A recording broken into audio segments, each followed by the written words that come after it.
You know, I went out of politics for 10 years, and coming back in and seeing the unbelievable partisanship has been breathtaking to me. You know, when I was in the Congress, I mean, the famous effort to kill the B-2 bomber I did with Ron Dellums, hardly a conservative African-American from Oakland, California, became one of my very close friends. What's happening in Ohio now is if you don't win, you sue or you make a public records request. Slow down the process. It's all in the pursuit of, selfish pursuit of power.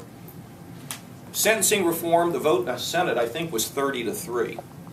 That was something that people wanted for 25 years and no one would touch, because they were afraid they were going to be labeled soft on crime. Jobs Ohio, I think the vote in the Senate was pretty good. Bipartisan vote on a massive program to change the way we do economic development. Let me tell you another thing. A number of the Democrat members talked to Matt Carl, they talked to Bill Batchelder, they talked to Tom, and they talked to me. And they say, we'd like to vote for this thing, but our leadership just won't let us. And you know what I don't understand about that? Why don't any of them want to be leaders? When my party used to say to me, you need to vote this way, and I didn't feel that way, guess what? I offered my own budget against President Bush. I killed the B-2 against Dick Cheney with Ron Dellums and a host of other really good people. That's what leadership is. And a lot of these Democrats that are hiding in the shadows, afraid they're going to get a primary or being threatened, it's very disappointing, but I'm not giving up on them.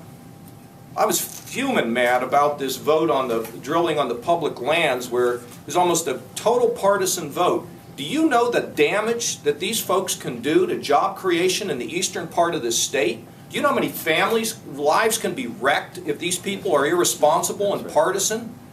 Wilson voted for it. Go ask him about what his colleagues told him. This partisanship has got to come to an end.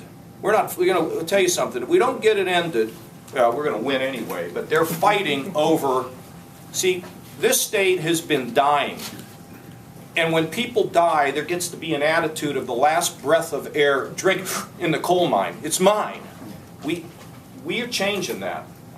The hospitals have changed it. The doctors have changed it. The universities have changed it. There's just some people that haven't gotten the message yet that there's a new way and a new day. And this business that there hasn't been hearings, discussion, that's just such bunk. But they ought to get with it, and you ought to stop taking all their propaganda and start asking them what their real purpose is. And all these lawsuits and everything else, driving Mark Kwame out of the Department of Development is one of the most irresponsible things I've ever seen in my political career. Why'd they do that? Constitutional issue? I mean, I know press can tend to be a little cynical. Maybe you ought to think about that, why they did it. Just disrupting. And they're going to disrupt, we're not going to let them disrupt the agenda of letting Ohio recover. But I'm not giving up on them. Mr. Speaker. I'll charm them.